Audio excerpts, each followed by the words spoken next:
யோவான் எழுதின சுவிசேஷ புத்தகம், யோவான் எழுதின சுவிசேஷ புத்தகம் 1ஆம் அதிகாரம் 14வது வசனத்தை வாசிக்க கேட்போம்.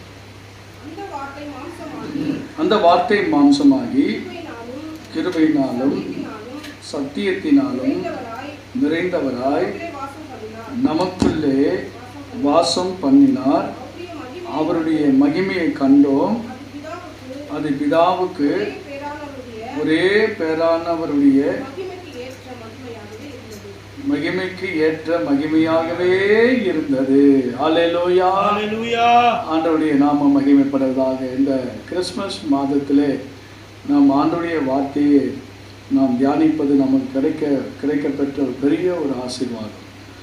அந்த வார்த்தை மாம்சமாகி, வார்த்தை இருந்தது, அந்த வார்த்தை என்னவாய் மாறிவிட்டது? மாம்சமாக மாறிவிட்டது. மாம்சம் என்று சொன்னால் சரீரம். ஆமென் சொல்லுங்கள். ஆமென், ஹல்லேலூயா. இந்த மாம்சம் எலும்பு, சதை, தோல், நரம்பு, ரத்தம், நம்ம எப்படி இருக்கிறோம் அதே போலதான் ஆண்டவர் மாறினார். அதே போலதான் ஆண்டவர் என்ன செய்தாரு? மாறினார் என்று வாசிக்கிறோம். யார் இவர் அப்படின்னு பார்த்தீங்கன்னா, 1ஆம் அதிகாரம் 1 வசனத்தில் எழுதப்பட்டிருக்கிறது, ஆதியிலே வார்த்தை இருந்தது, அந்த வார்த்தை தேவனிடத்தில் இருந்தது, அந்த வார்த்தை தேவனாய் இருந்தது. பாருங்க, ஆதியிலே என்ன இருந்தது? வார்த்தை இருந்தது. வார்த்தையாகிய கடவுள். இப்போது நான் பேசிக் கொண்டிருக்கிறேன், இந்த சத்தத்தை நீங்கள் கேட்டுக்கொண்டிருக்கிறீர்கள். இதுதான் வார்த்தை. அந்த வார்த்தைக்கு உருவம் இல்லை, அந்த வார்த்தைக்கு எந்த ஒரு ரூபமும் இல்லை, எந்த ஒரு உருவமும் இல்லை. ஆனால் வார்த்தை மாத்திரம் இருந்தது. வார்த்தை தொனித்துக் கொண்டிருந்தது. அவர் பேசுகிறார். தேவனுடைய வார்த்தையிலே அவ்வளவு வல்லமை இருந்தது. அந்த வார்த்தையின் மூலமாகத்தான் ஆண்டவர் எல்லாவற்றையும் சிருஷ்டித்தார். நாம் பார்க்கிற அகில உலகத்தையும் தம்முடைய வார்த்தையின் வடிவிலே தான் ஆண்டவராகிய தேவன் கொண்டு வந்து உருவாக கடவுது என்று சொன்னார். எல்லாமே உருவானது. ஆதியிலே வார்த்தை இருந்தது. அந்த வார்த்தை யாரிடத்தில் இருந்தது? தேவனிடத்தில் இருந்தது. வார்த்தை எங்க இருக்கு? தேவனிடத்தில் இருக்கிறது. இன்றைக்கு நான் பேசுற வார்த்தை கூட தேவன் தந்தது, தேவனுடையது. தேவனால் கொடுக்கப்பட்ட ஒரு வார்த்தை, தேவனால் எழுதப்பட்ட ஒரு வார்த்தை. இந்த வார்த்தை தான் ஊழியக்காரர்கள் பிரசங்கிக்கிறார்கள். உங்கள் கைகளில் இருக்கிற வேதாகமும் அச்சடிக்கப்பட்டிருக்கிறது. ஆனால் அந்த வார்த்தை யார் மூலமாக கொடுக்கப்பட்டது என்று சொன்னால், பரிசுத்த ஆவியானவராலே நமக்கு கொடுக்கப்பட்டது. பரிசுத்த ஆவியானவரை கொண்டுதான் இந்த வேதத்தை நம்ம வாசித்துக் கொண்டிருக்கிறோம். அந்த வார்த்தை தேவனிடத்தில் இருந்தது. அப்போ அந்த வார்த்தை யாருக்கு சொந்தம்? தேவனுக்கு சொந்தம். தேவனுக்கு தான் அந்த வார்த்தை சொந்தமாக இருந்தது. அது தேவனிடத்தில் தான் அந்த வார்த்தை இருந்தது. தேவனிடத்தில் இருந்த அந்த வார்த்தை மாம்சமாகி நமக்குள்ளே வந்தார். ஆமென் சொல்லுங்க. அல்லேலூயா. தேவனிடத்தில் இருந்த அந்த வார்த்தை தான் மாம்சமானது. இன்றைக்கு நமக்குள்ளே மிகப்பெரிய ஒரு காரியம் பாருங்க. தேவனிடத்தில் இருந்த வார்த்தை, அந்த வார்த்தை தேவனாய் இருந்தது.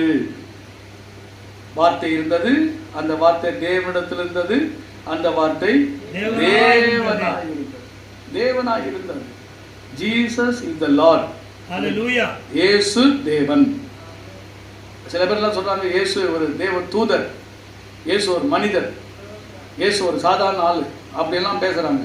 ஆனா பைபிள் வார்த்தை என்ன எழுதப்பட்டிருக்குன்னா, தேவனாக இருந்தது. அவர் தேவன், அவர் தேவனுடைய குமாரன், தேவனுடைய புத்திரர். ஆகவே தான் அந்த இடத்துல வாசிக்கிறோம், தேவன் அவர் 2வது அவர் ஆதியிலே தேவனோடு இருந்தார். ஆமென். அவர் எங்க இருந்தார்? அவர் ஆதியிலே தேவனோடு இருந்தார். தேவனிடத்தில் இருந்தார், தேவனோடு இருந்தார். தேவனிடத்தில் இருந்தது, அது தேவனாக இருந்தது. அவர் தேவனோடு இருந்தார். சகலமும் அவர் மூலமாக உண்டாயிற்று. உண்டானதொன்றும் அவராலே அல்லாமல் உண்டாகவில்லை. அல்லேலூயா, அல்லேலூயா. பாருங்கள், உண்டாக்கப்பட்டது எல்லாமே அவர் மூலமாக உண்டாக்கப்பட்டது. இதுதான் சிருஷ்டிப்பினுடைய ரகசியம். 4ஆம் வசனம் எழுதப்பட்டிருக்கிறது, அவருக்குள் ஜீவன் இருந்தது, அந்த ஜீவன் மனுஷருக்கு ஒளியாய் இருந்தது. சொல்லுங்க அல்லேலூயா. இவ்வளோ பெரிய தேவன் அந்த 14ஆவது வசனத்திலே சொல்லப்பட்டிருக்கிறது, அந்த வார்த்தை மாம்சமாச்சு. சொல்லுங்க பார்க்கலாம், என்ன ஆச்சு? மாம்சமாகி. நம்மை போல மாம்சம். நம்ம எப்படி மாம்சத்தில் இருக்கிறோம்? நம்ம கேள்விக்கு நம்முடைய கைகளை பார்க்கிறோம், நம்முடைய சரீரத்தை பார்க்கிறோம். நமக்கு என்னெல்லாம் நம்முடைய மாம்ச ரத்தத்திலே, சதைகளிலே, எலும்புகளில் இருக்கிறதோ, உருவாக்கப்பட்டதோ, கடவுள் கூட, தேவன் கூட நம்மை போல மனிதனாய் மாம்சத்திலே வெளிப்பட்டார். இதான் ரொம்ப முக்கியம். மாம்சத்தில் வெளிப்பட்டார். தேவன் அவர் மாம்சத்திலே கொண்டு வந்தார். மரியம் என்கிறதான, மரியாள் என்கிறதான ஒரு ஒரு ஒரு சகோதரி, சிறிய தேவன் தெரிந்து கொண்டார். அங்கேதான் பரிசுத்த ஆவியினாலே உற்பத்தியானது. அவங்க மூலமாக தான் இயேசு கிறிஸ்து இந்த உலகத்திற்கு வெளியே வந்தார். நம்மை போல நடமாடினார். நம்மை போல இந்த உலகத்திலே தேவன் நாம் எப்படி அசைவாடி கொண்டிருக்கிறோம், நடந்து கொண்டிருக்கிறோம், திரிந்து கொண்டிருக்கிறோம், இவ்விதமாக உலகம் முழுவதும் ஆண்டவராக இயேசு கிறிஸ்து அவர் நடந்து கொண்டிருந்தார். அல்லேலூயா, அல்லேலூயா. எனக்கு பிரியமான கர்த்தருடைய பிள்ளைகளே, மாம்சமான ஆண்டவர் இயேசு கிறிஸ்து மனுஷனோடு கூட அவர் சாப்பிட்டார், மனிதனோடு கூட உறங்கினார். அல்லேலூயா. மனிதனோடு கூட அவர் தங்கியிருந்தார், மனிதனோடு கூட அவர் உலாவிக் கொண்டிருந்தார். கடவுள் மனிதனோடு கூட அசைவாடு. சாதாரண மீன் பிடிக்கிற பேதுரு, யோவான், யாக்கோபு, ஏழை மக்கள், பாமர மக்கள், கடலோரத்தில், கலிலேயா கடலோரத்தில் இருக்கிற மக்கள் மத்தியிலே இயேசு கிறிஸ்து நடந்து போனார். இயேசு கிறிஸ்து நடந்து போனார், கடலோரமாய் நடந்து போனார், தெரு தெருவாய் நடந்து போனார், கிராமம் கிராமமாக அவர் நடந்து போனார், கப்பல் ஏறி போனார், படகேறி போனார் ஆண்டவர் இயேசு கிறிஸ்து.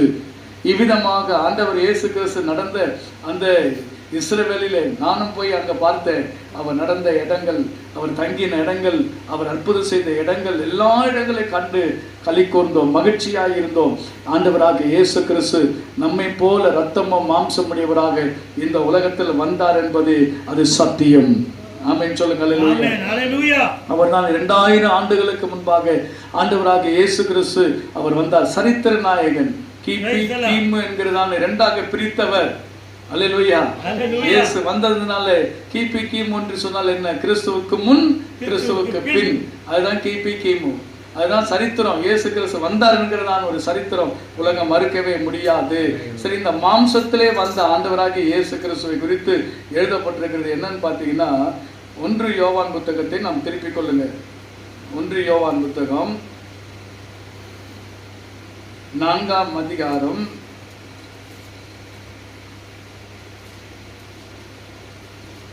2வது வசனத்தை வாசிங்க. தேவ ஆவியை நீங்கள் எதினாலே அறியலாம் என்றால், மாம்சத்தில் வந்த இயேசு கிறிஸ்துவை அறிக்கை பண்ணுகிற எந்த ஆவியையும் தேவனால் உண்டாயிருக்கிறது. பிரைஸ் தி லார்ட் சொல்லுங்க. அல்லேலூயா. தேவ ஆவியை நாம் எதனால் அறிய முடியும்? ஒவ்வொரு மனுஷனுக்குள்ள தேவ ஆவியானவர் இருக்கிறாரா? அந்த சகோதரருக்குள்ள தேவ ஆவி இருக்கா? அந்த சகோதரிக்குள்ள தேவ ஆவி இருக்கா? எப்படி நம்ம கண்டுபிடிக்க முடியும்?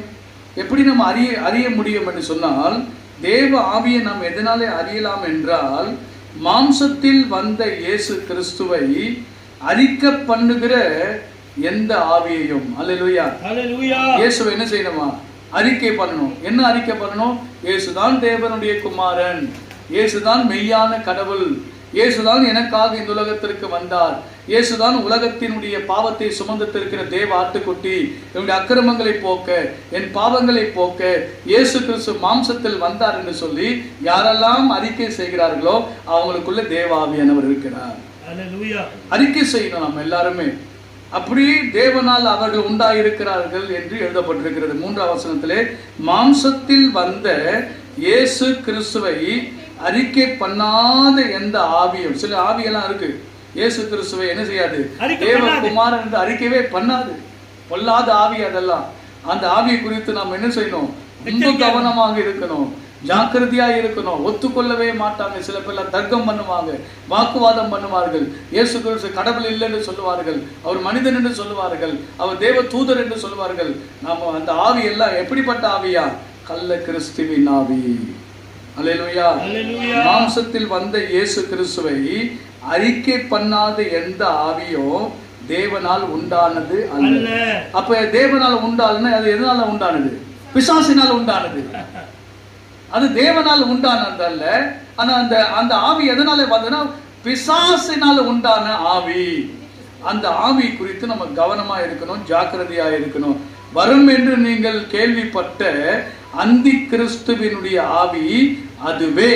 இது இப்பொழுது உலகத்தில் இருக்குதா பாஸ்டர்? அந்தி கிறிஸ்து ஆவி? ஆமாமா இருக்கு.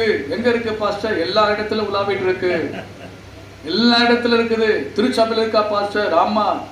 நம்ம தான் கவனமா இருக்கணும். யாரை வஞ்சிக்கலாம் என்று சொல்லி வகை தேடி சுற்றி தெரிந்து கொண்டிருக்கிறார். ஆகவே தெரிந்து கொள்ளப்பட்டவர்களே அவன் வஞ்சிக்க கூடுமானால் நீங்களும் நானும் ஏமாத்திரோம். பிரைஸ் லார்ட் சொல்லுங்க. அல்லேலூயா. வீடுகள் தோறும் அந்த ஆவி வரும், கூடவே இருக்கும் அந்த ஆவி. கவனமாய் இருக்க வேண்டும். உலகத்தில் இருக்குது என்று சொல்லி எழுதப்பட்டிருக்குது. எப்போ? 2000 ஆண்டுகளுக்கு முன்பாக தள்ளப்பட்ட அந்த ஆவி இது. அல்லேலூயா. உலகம் உண்டாகிறதுக்கு முன்னாடியே, ஆதாம் ஏவாள் உருவாகிறதுக்கு முன்னாடியே இந்த உலகமே உண்டாகப்படல. பூமியானது ஒழுங்கின்மையும் வெறுமையாயும். அந்த ஒழுங்கின்மை என்கிறதான ஒரு வார்த்தை இருக்குல்ல, ஆண்டவர் படைக்கும் போது ஒழுங்கின்மையா படைப்பாரு? அந்த ஒழுங்கின்மையா மாத்துறது யாரு? சாய்தான் தான் ஒழுங்கின்மையான மாத்திட்டா. ஒழுங்கா இருந்ததை அவன் மேல இருந்து கீழே விழுந்ததுனால அதெல்லாம் கெட்டு போயிடுச்சு. பிரைஸ் லார்ட் சொல்லுங்க. ஆகவே ஒவ்வொருவரும் இந்த கடைசி காலத்துல நான் உங்களுக்கு சொல்லுகிறேன், அந்த பொல்லாத ஆவிகளை குறித்து நீங்கள் கவனமா இருக்க வேண்டும். தேவனுடைய குமாரனாகிய இயேசு கிறிஸ்து அவர் யோர்தான் நதியிலே ஞானஸ்நானம் எடுத்து கரையேறின உடனே ஆவியானவர் புறாவை போல அவர் மேல் வந்து இறங்கினார். வானத்திலிருந்து ஒரு சத்தம் உண்டாயிற்று. என்ன சத்தம் தெரியுமா? இவர் என்னுடைய நேசகுமாரன். அல்லேலூயா. என்ன சத்தம்? பரலோகத்திலிருந்து இவர் என்னுடைய நேசகுமாரன். பரலோகத்திலே சாட்சியிடுகிற பிதாவாகிய தேவன். அல்லேலூயா. எல்லா மக்களும் சூழ்ந்திருக்கிறாங்க. வானத்துல சத்தம் வருது. அவர் மேல புறாவாகி ஆவியானவர் அடையாளமா இறங்குகிறார். இவர் என்னுடைய நேசகுமாரன், இவர் மேல் நான் பிரியமாக இருக்கிறேன், இவருக்கு செவி கொடுங்க அப்படின்னு. ஆண்டவருக்கு செவி கொடுங்கள், ஆண்டவருக்கு கீழ்ப்படிங்கள், இயேசு சொல்லுகிறபடி செய்யுங்கள் என்று எழுதப்பட்டிருக்கிறது. மாம்சத்தில் வந்த இந்த இயேசு கிறிஸ்துவை அறிக்கை பண்ணாத எந்த ஆவியும் அந்தி கிறிஸ்தின் ஆவியாய் இருக்கிறது. கவனமாய் இருக்கணும் கர்த்தருடைய பிள்ளைகளே. அது யோவான் 1ஆம் அதிகாரத்திலே 1 அதிகாரம் 14. அந்த வார்த்தை மாம்சமாகி. அல்லேலூயா. எப்படி அர்த்தம் மாறிச்சு? கிருபையினாலும் சத்தியத்தினாலும் நிறைந்தார். அல்லேலூயா. இயேசு கிறிஸ்து வார்த்தை வந்து மாம்சமாச்சு. மாம்சமானவர் இன்னொரு அடிஷனலாக கமா போட்டு சொல்லப்பட்டிருக்கிறது. என்ன அப்படின்னா கிருபை அப்புறம் சத்தியம். அல்லேலூயா. கிருபை சத்தியம். இயேசு கிறிஸ்து எப்படிப்பட்டவர் அப்படி நீங்க கேள்வி கேட்கலாம். அவர் கிருபை உள்ளவர், அவர் சத்தியம் உள்ளவர். கிருபை என்று சொன்னால் என்ன? தகுதி இல்லாத ஒரு மனிதனுக்கு, அவனுக்கு தகுதியே இல்லை, எந்த அருகதையே இல்லை, எந்த யோகியமே கிடையாது. அவன் பெரிய பாவியிலும் பாவியாய் இருக்கிறார். அவர் இந்த உலகத்தில் சேற்றில காணப்படுகிறார். அந்த மனுஷனை தேடி அவனை அப்படியே அணைத்து கொண்டு அவனை கழுவி அவன் கன்னத்துல முத்தமிட்டு அவனை பார்த்து, மகனே நான் தான் உன்னுடைய தகப்பன் என்று சொல்றாருல, அதுதான் கிருபை. அல்லேலூயா. அல்லேலூயா. அல்லேலூயா. அப்பா நான் யாரு? பாவி ஆண்டவரே, நான் பாவியிலும் பிரதான பாவி. என்ன போய் மகன் என்று சொல்றீங்களே. அல்லேலூயா. என்ன போய் கழுவி. நமக்காக ஆண்டவர் இயேசு கிறிஸ்து இந்த உலகத்திற்கு வந்தார். அதுதான் இங்க எழுதப்பட்டிருக்கிறது. என்ன அப்படின்னு பாத்தீங்கன்னா, அதே 1ஆம் அதிகாரத்துல அந்த 16வது வசனம் எழுதப்படும். அவருடைய பரிபூரணத்தினாலே நாம் எல்லாரும் கிருபையின் மேல் கிருபை பெற்றோம். கிருபையின் மேல கிருபை. சொல்லுங்க பார்க்கல, என்னது? கிருபையின் மேல் கிருபை. வெறும் கிருபை இல்ல, கிருபை மேல் கிருபை. கிருபை கிருபை கிருபை. அல்லேலூயா. அல்லேலூயா. அதான் ஒரு மனுஷனோட பாட்டு போனார், கிருபை கிருபை கிருபை கிருபை கிருபை கிருபை. அல்லேலூயா. அல்லேலூயா. நான் இல்ல, என் பலன் இல்ல, எல்லாமே கிருபை. ஒண்ணுமே இல்லப்பா. நான் என்று சொல்வதற்கு ஒண்ணு, என் படிப்புன்னு சொல்றதுக்கு ஒண்ணு இல்ல. பணம் சொல்றதுக்கும் இல்லை, பதவி சொல்றதுக்கும் இல்லை, திறமைன்னு சொல்றதுக்கும் ஒண்ணுமே இல்லை, என்கிட்ட ஒண்ணுமே இல்லை, ஒரு தகுதியும் இல்லை உமக்கு முன்பாக. எல்லாமே கிருபை கிருபை கிருபை கிருபை கிருபை கிருபை. சிஸ்டர் எப்படி இருக்கீங்க? பிரதர் எப்படி இருக்கீங்க? பாஸ்டர் கிருபையில் இருக்கிறோம் பாஸ்டர். அல்லேலூயா அல்லேலூயா. எப்படி நம்ம சொல்லணும்? தேவ கிருபையிலே நான் உயிரோடு கூட இருக்கிறேன், தேவ கிருபையிலே நான் நின்று கொண்டிருக்கிறேன், தேவ கிருபையிலே நான் வாழ்ந்து கொண்டிருக்கிறேன், தேவ கிருபையினாலே நான் ஆசீர்வாதமாக இருக்கிறேன் என்று சொல்ல வேண்டும். அப்படிப்பட்ட கிருபை, கிருபை ஒரு மனுஷனுக்கு ஜீவனை கொடுக்கும். கிருபை என்பது ஒரு மனுஷனை அழிக்காது. அழிக்க முடியாத ஆண்டவர் இந்த உலகத்திற்கு வரவில்லை, ரட்சிக்கும்படியாக இயேசு கிறிஸ்து வந்தார். இயேசு கிறிஸ்து இந்த உலகத்திற்கு வந்த நோக்கம் என்னன்னா, கிருபையை கொடுத்து பிள்ளைகளை வாங்கினார். அதுதான் பரிபூர்ணம். 16வது வசனத்தில் எழுதப்பட்டிருக்கிறது, அவருடைய பரிபூர்ணம். பரிபூர்ணம் என்று சொன்னால் என்ன? தேவனுடைய பிள்ளைகளே, அந்த கிருபை கிள்ளி கொடுக்கல, ஆண்டவர் அள்ளி கொடுத்திருக்கிறார். அப்படி இருக்கிறதெல்லாம் மாறி கொடுத்துட்டார். அல்லேலூயா. அதான் பரிபூர்ணம். கொஞ்சம் கொஞ்சமா கொடுக்கிறது அல்ல கிருபை. நமக்கு பிறக்கிறதுக்கு முன்னாடியே, நம்முடைய தாயின் கருவிலே நம்ம உருவாக்க முன்னே, நம்முடைய கருவுகள் தோன்றுவதற்கு முன்பாகவே ஆண்டவர் நம்மை முன்குறித்திருக்கிறார், பேரை அறிந்திருக்கிறார். டேவிட்னு ஒருத்தன் வரப்போறான், இத்தனை வருஷத்துல அவன் பிறப்பா, அவனுக்கு இந்த ஊழியத்தை நான் கொடுக்க போறேன் அப்படின்னு சொல்லிட்டு என் அம்மா உருவாகிறதுக்கு முன்னாடியே ஆண்டவர் என்னைய வந்து முன்குறிச்சு வச்சிருக்கிறார். சொல்லுங்க. அப்படிப்பட்ட கிருபை, அந்த கிருபை சாதாரண கிருபை அல்லங்க.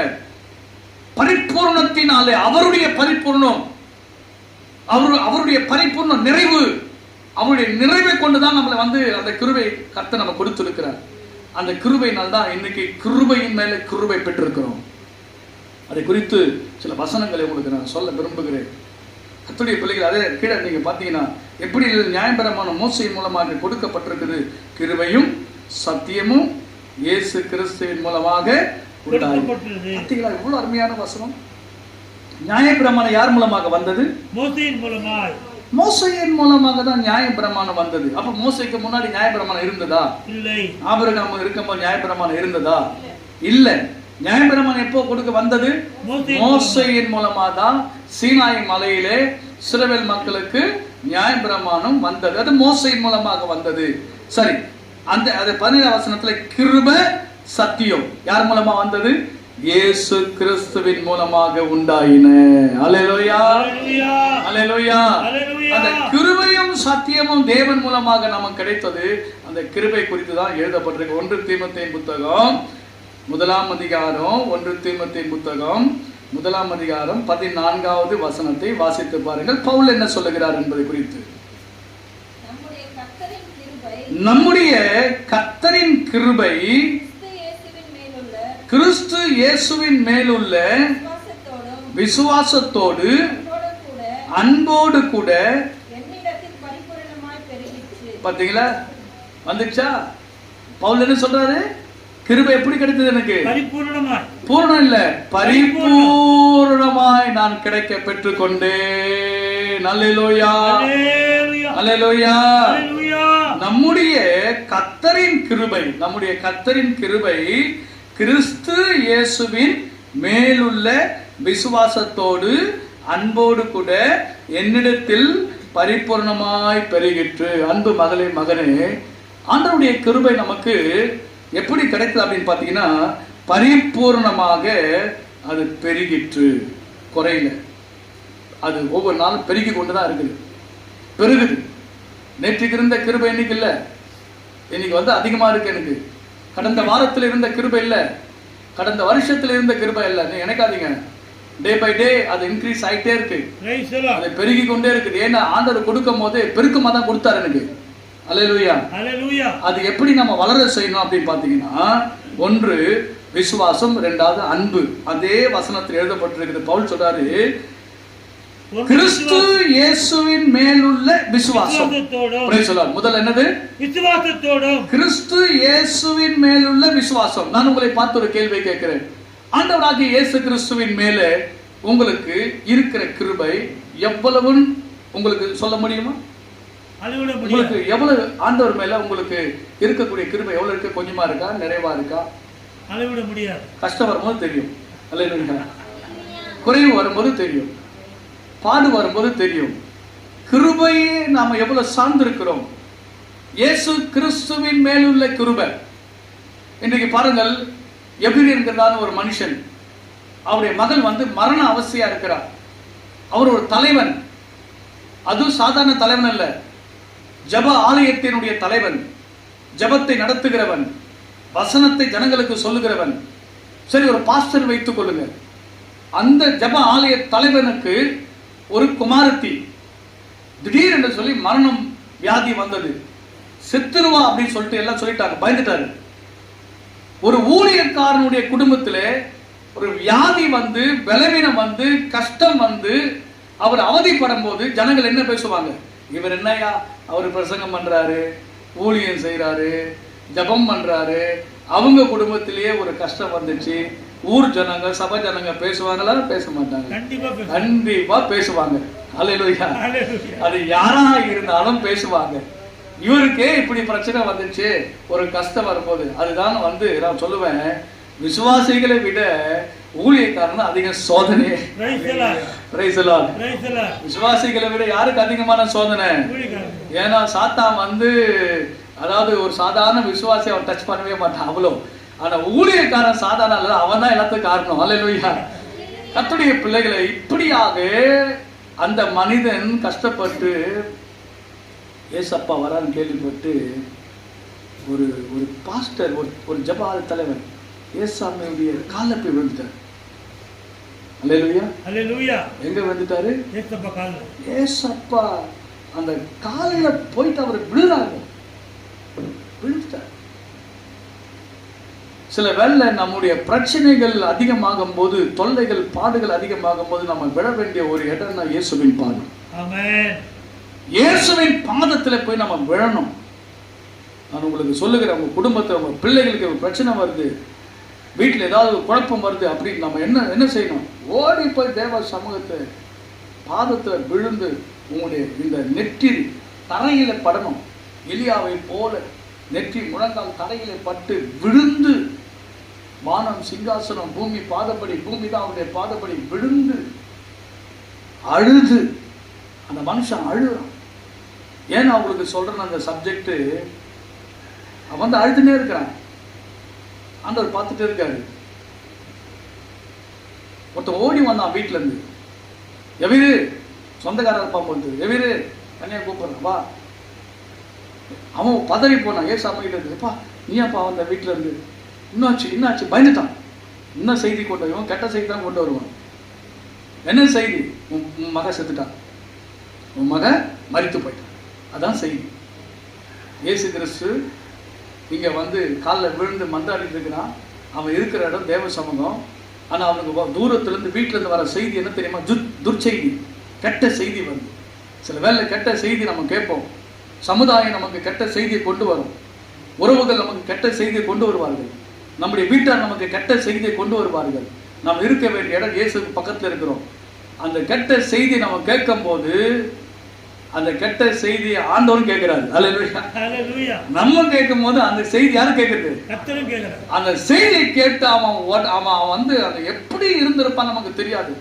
மகளுக்காக அவ்வளவு வேதனைப்பட்டு இயேசு பாத்துல விழுந்தான். குடும்ப பிரச்சனை, குடும்பத்துல ஒரு காரியம் வந்துச்சு, விழுந்தான். ஆண்டவர் சமூகத்தை என்ன செய்யறப்பா? உடனே ஆண்டவர் சொன்னாரு, எவிரே அப்படின்னு கூப்பிட்டாரு. அல்லேலூயா. அவனும் எவிரன் கூப்பிடுறான், ஆண்டவர் எவிரன் கூப்பிடுறாரு. இவன் எவிரன் கூப்பிட்டு மகன் செத்து போயிட்டு இருந்தாரு. ஆண்டவர் எவிரன் கூப்பிட்டு என்ன செய்றாரு? நீ விசுவாசமா இரு, மகன் பிழைச்சிருக்கிறாங்க. அல்லேலூயா, அல்லேலூயா. ரெண்டு பக்கமும் ரெண்டு சத்தம் வருது. ஒருத்தன் சொல்றாரு செத்து போச்சுன்னு, இன்னொருத்தர் சொல்றாரு நீ பயப்படாதப்பா, நீ விசுவாசமா இரு, மகன் சாவலன்றாரு. யார பேச்சை கேட்கறது? அல்லேலூயா. ஆண்டவர் பேச்சு தான் நம்ம கேட்கணும். ஆண்டவர் சொல்றாரு. நம்ம வீட்டுல இருக்கிறவங்க எல்லாம் சொல்லுவாங்க, நம்ம கேவலமா பேசுவாங்க, ஒருவேளை நமக்கு நம்ம மதிப்பை கட்டுருவாங்க. அல்லேலூயா. அப்படிப்பட்ட சூழ்நிலை கூட ஆண்டவர் பார்த்து சொல்றாரு, எவிரே விசுவாசமாயிரு, அவ்வளவுதான், பயப்படாது, விசுவாசமாயிரு. ரெண்டே வார்த்தை ஆண்டவர் சொன்னார், பயப்படாதே, விசுவாசமாயிரு. ஏன் சொன்னா, நம்ம ஆண்டவராகிய இயேசு கிறிஸ்துவின் மேல விசுவாசம் உள்ளவர்களாக இருக்க வேண்டும். செத்து போயிடுச்சுன்னு சொல்லிட்டாங்களே, இவர் சொல்றாரு விசுவாசமாயிரு, படைத்திருக்கிறார். அல்லேலூயா, அல்லேலூயா. அதுதான் விசுவாசம். தெய்வத்தின் மேல் நாம் நம்பிக்கை உள்ளவர்களாக இருக்க வேண்டும், விசுவாசம் உள்ளவர்களாக நாம் காணப்பட வேண்டும். உலகம் நம்முடைய வாழ்க்கையில எத்தனை சூழ்நிலைகள் நமக்கு எதிராக இருந்தாலும் சரி, நம்முடைய வாழ்க்கையில் நம்மை சுற்றி இருக்கிற சமுதாயம் நமக்கு எத்தனை சூழ்நிலைகள் நமக்கு கெட்ட காரியங்கள் கொண்டு வந்தாலும் சரி, உங்க விசுவாசத்தை நீங்கள் விட்டு விடாதீர்கள். ஆண்டவர் மேலுள்ள உங்க விசுவாசம் அதிகமாக வேண்டும். பிரைஸ் லார்ட் சொல்லுங்க. அல்லேலூயா, அல்லேலூயா. அதுதான் அப்போஸ்தலனாகிய பவுல் சொல்றார். 1 தீமோத்தேயு புத்தகம் 1ஆம் அதிகாரத்திலே 14ஆம் வசனத்தில் எழுதப்பட்டிருக்கிறது, நம்முடைய கர்த்தரின் கிருபை கிறிஸ்து இயேசுவின் மேலுள்ள விசுவாசத்தோடும் அன்போடு கூட என்னிடத்தில் பூரணமாய் பெருகிட்டு. எப்படி பெருகும்? பரிபூர்ணமாய் பெருகிட்டு. அதுக்கு விதை என்ன, தண்ணீர் என்ன தெரியுமா? அல்லேலூயா. அதுக்கு என்ன போடுறது? விசுவாசத்தை போடு. விசுவாசத்தை போட்டு கிருபை வளர்த்து விடு. அல்லேலூயா, அல்லேலூயா. அப்புறம் என்ன சொல்றாரு? அன்புன்னு சொல்றாரு. அன்போடு கூட என்னிடத்தில். யாருடைய அன்பு? ஆண்டவர் என் மேல் வைத்திருக்கிற அன்பு. நான் ஆண்டவர் மேல் வைத்திருக்கிறதான விசுவாசம், ஆண்டவர் என் மேல் வைத்திருக்கிறதான அன்பு. சில வேளை நம்முடைய அன்பு கூட குறைஞ்சிரும், ஆனா ஆண்டவர் நம்ம மேல் வச்சிருக்கிற அன்பு குறையாது. அல்லேலூயா, அல்லேலூயா, அல்லேலூயா, அல்லேலூயா. நம்ம ஆண்டவர் மேல் சில வேளை அன்பு வச்சிருப்போம். அந்த அன்பு சில வேளை கணவன் மனைவி பிள்ளைகள் என்ற நிலையிலே வரும்போது, ஆண்டவரே நான் ஒரு மாம்சத்தின்படி நான் என்ன செஞ்சுட்டேன், நான் வந்து உண்மை அதிகமா நேசிக்காம என்னுடைய அன்பு கணவன் மனைவிக்கெல்லாம் நான் கொடுத்துட்டேன். அல்லேலூயா, அதுதான் உண்மை. அதான் ஆண்டவர் கேட்கிறார், யோனாவின் குமாரனாகிய சீமோனே, நீ என்னை நேசிக்கிறாயா? நேசிக்கிறேன் ஆண்டவர். இவர்கள் எல்லாரையும் விட என்ன அதிகமா நேசிக்கிறியா? என்னத்தில் அன்பு கூறுகிறியா என்று ஆண்டவர் கேட்கிறார். பிரியமான தேவ ஜனமே, நாம் எல்லாரையும் காட்டிலும், நம்முடைய சூழ்நிலைகளை காட்டிலும், நம்முடைய குடும்பத்தை காட்டிலும், நம்முடைய கணவரை காட்டிலும், நம்முடைய மனைவியை காட்டிலும், நம்முடைய பிள்ளைகளை காட்டிலும் முதல் அன்பு யாருக்கு செலுத்தணும்? ஆண்டவருக்கு தான் முதல் அன்பை நாம் செலுத்த வேண்டும். இது ரொம்ப ரொம்ப ஒரு இது வந்து நம்ம வந்து ஆண்டவரிடத்துல உண்மையான அன்பு நாம செலுத்தும் போது அன்பிலே பயமில்லை. அல்லேலூயா, அல்லேலூயா. அன்புக்கு பொறாமை இல்லை. அன்பு தன்னை புகழாது. எல்லாமே அழிஞ்சிரும், அன்பு மாத்திரம் அழியாது. அல்லேலூயா. எல்லாமே அழிஞ்சிரும், ஆனா எது அழியாது? அன்பு அழியாது. எல்லாமே உலகத்தை இங்க பாக்குறது எல்லாம் நம்மளை விட்டு, நம்ம கிட்ட இருக்கிற நகைலாம் துரும்பா கூட போயிடுங்க, ஒண்ணுமே உதவாதா போயிடும், தெருவில் தூக்கி எரிஞ்சு விடும். ஆனா அன்பு உன்னை காப்பாற்றும். ஆமென் சொல்லுங்க. அல்லேலூயா. தேவன் மேல வைத்திருக்கிற அன்பு ஒரு 300 பணம் மதிப்புள்ள ஒரு தைலத்தை கொண்டு வந்து, வாசனை திரவியத்தை கொண்டு வந்து ஒரு சகோதரி இயேசுவின் பாதத்திலே ஊற்றினார். அந்த யூதாஸ் காரியத்தை சொல்றா, ஐயோ 300 பணமாச்சு, இவ்வளவு மதிக்க. அப்பதான் அந்த காலத்திலே 300 பணம். அப்ப அந்த 300 பணம் இந்த ஏழைகளுக்கு கொடுக்கலாமே அப்படின்னு சொல்லிட்டு அவன் வந்து சொல்றான், கணக்கு போடுறான். ஏசாமியுடைய பாதத்திலே ஊற்றப்பட்ட அந்த வாசனை திரவியம் 300 பணத்துக்கு விற்கலான்னு சொல்லிட்டு ஒருத்தன் கணக்கு போடுறான், இயேசு கூட இருந்தவன்.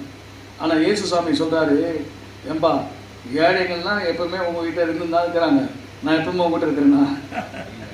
அல்லேலூயா, அல்லேலூயா. இவன் வந்து எனக்கு ஊத்தினா நீ ஏன்பா இதெல்லாம் வந்து என்ன செய்யற, சாதாரணமா பேசுறாரு ஆண்டவர் இயேசு கிறிஸ்து. நான் எப்பவுமே உங்ககிட்ட இல்லை. இவன் என்னிடத்தில் அன்பு கூர்ந்தால் என்னை நேசிக்கிறார். இவன் என்னை நேசிக்கிறதுனால தான் வந்து இதெல்லாம் செஞ்சிருக்கிறார். கர்த்தருடைய பிள்ளைகளே, நம்ம ஒருவர் அன்பா இருக்கிறாங்க, ஒருவர் வேற மாதிரியாக யோசிக்கிறாங்க. கடவுளை விட மிஞ்சினது எதுவுமே இல்லைங்க. அல்லேலூயா, ஆமென் சொல்லுங்க. அல்லேலூயா. அவர் மூலமாக தான் நமக்கு எல்லாமே கிடைக்கும். நான் உங்களுக்கு சொல்லுகிறேன், விசுவாசமா இருங்கள், அன்பா இருங்கள், கிருபை பெருகும்.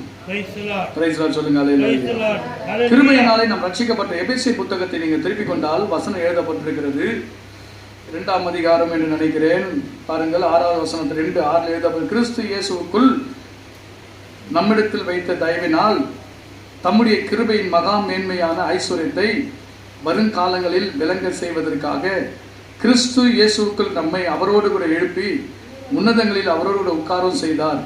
கிருபையினாலே விசுவாசத்தை கொண்டு ரட்சிக்கப்பட்டீர்கள். இது உங்களால உண்டான அல்ல, இது தேவனுடைய ஈவு. இந்த கிருபை என்பது தேவனுடைய ஈவு. இந்த கிருபை ஈவாக இருக்குது. ஆகவேதான் இந்த கிருபையின் மூலமாக நம்ம ரட்சிக்கப்பட்டோம். நம்முடைய நீதியோ, நம்முடைய தான தர்மமோ, நம்முடைய எதுவுமே இல்லைங்க. ஆண்டவருடைய கிருபை நம்ம அவ்வளவு பெரிதாக இருக்கிறது. அந்த வார்த்தை மாம்சமாகி கிருபையினாலும் சத்தியத்தினாலும் நிறைந்திருந்தார். ஆமென் சொல்லுங்க. அல்லேலூயா. சத்தியம் என்பது எழுதப்பட்டிருக்கிறது யோவான் 17ஆம் அதிகாரம் 17வது வசனம். யோவான் 17ஆம் அதிகாரம் 17வது வசனம்.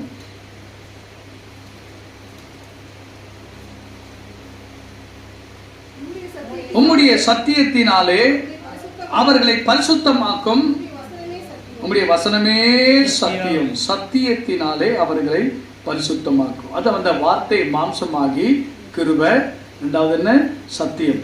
நமக்குள்ளே அவர் நிறைந்திருக்கிறார். கர்த்தருடைய பிள்ளைகளை, சத்தியம் என்பது அவர் வேத வசனங்கள். உங்க கையில் இருக்க பாருங்க, வசனம், எழுத்து, வார்த்தை, வசனம், எழுத்து, இதெல்லாம் சத்தியம். ஆமென் சொல்லுங்க. அல்லேலூயா. ஆண்டவர் சொன்னார் யோவான் 14:6 என்ன சொன்னா தெரியுமா? அதற்கேசு, நானே வழியும் சத்தியமும் ஜீவனமாய் இருக்கிறேன், என் இல்லாமல் ஒருவனும் பிதாவிடத்தில் வரான் என்று எழுதப்பட்டிருக்க. யோவான் 8:32 சத்தியத்தையும் அறிவைகள் சத்தியம் உங்களை விடுதலையாக்கும். அப்ப அது சத்தியம் யாருன்னா இயேசு தான். இயேசு யாரெல்லாம் அறியறீங்களோ உங்களுக்கு எல்லாம் நிச்சயமாகவே விடுதலை உண்டு. பிரைஸ் லார்ட் சொல்லுங்க. அல்லேலூயா. அப்போ தேவன் அந்த வார்த்தை, இப்ப எடுத்துக்கொள்ளுங்க, யோவான் 1:14 அந்த வார்த்தை மாம்சமாகி, ஒன்று கிருபை, இரண்டாவது சத்தியம் நிறைந்தவராய் இப்ப எங்க இருக்கார் இயேசு கிறிஸ்து? நமக்குள்ளே, எங்களுக்குள்ளே வாசம் செய்யும் ஆவியானவரே, இந்நாளிலும் சித்தம் போல் நடத்தி செல்லுமை. அந்த யோவான் 1:14 எழுதப்பட்டிருக்கிறது. மறுபடியும் வாசிங்க. அந்த வார்த்தை மாம்சமாகி கிருபையினாலும் சத்தியத்தினாலும் நிறைந்தவராய் நமக்குள்ளே, யாருக்குள்ளே? எனக்குள்ளே. சொல்லுங்க, எனக்குள்ளே. நீங்க சொல்லுங்க, எனக்குள்ளே. அப்ப கிருபை எங்க இருக்குது? எனக்குள்ள இருக்கு. சத்தியம் எங்க இருக்கு? எனக்குள்ள இருக்கு. இயேசு எங்க இருக்காரு? எனக்குள்ள இருக்கிறாரு. இருக்காரா? செக் பண்ணிட்டீங்களா? ஆண்டவர் எனக்குள்ள இருக்கிறாரு, கிருபை எனக்குள்ள இருக்குது, சத்தியம் எனக்குள்ள இருக்குது.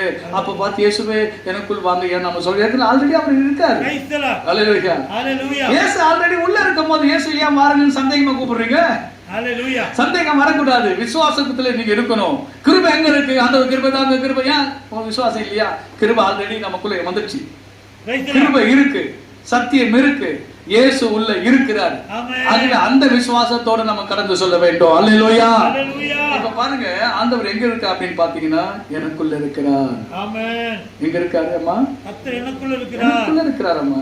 நமக்குள்ள இருக்கிறார், நம்ம கூட இருக்கிறார், நமக்குள்ளே இருக்கிறார். அதுதான் ரொம்ப முக்கியம். எனக்குள் ஆண்டவர் இருக்கிறார், எனக்குள் இயேசு இருக்கிறார். ஒரு சமயம் ரெய்னார்ட் போங்கே என்கிறதால மிகப்பெரிய உலக பிரசித்தப்பட்ட ஒரு சுவிசேஷகர் ஒரு இடத்திற்கு உள்ளே நுழைகிறார். உள்ளே நுழையும் போது ஒரு மனுஷன் சொல்றான், சார் என்னப்பா அப்படி என்ன பாக்குற? சார் அப்படின்னு கத்துறான். என்னப்பா சார் அப்படி கத்துற? என்னப்பா சொல்லுப்பா.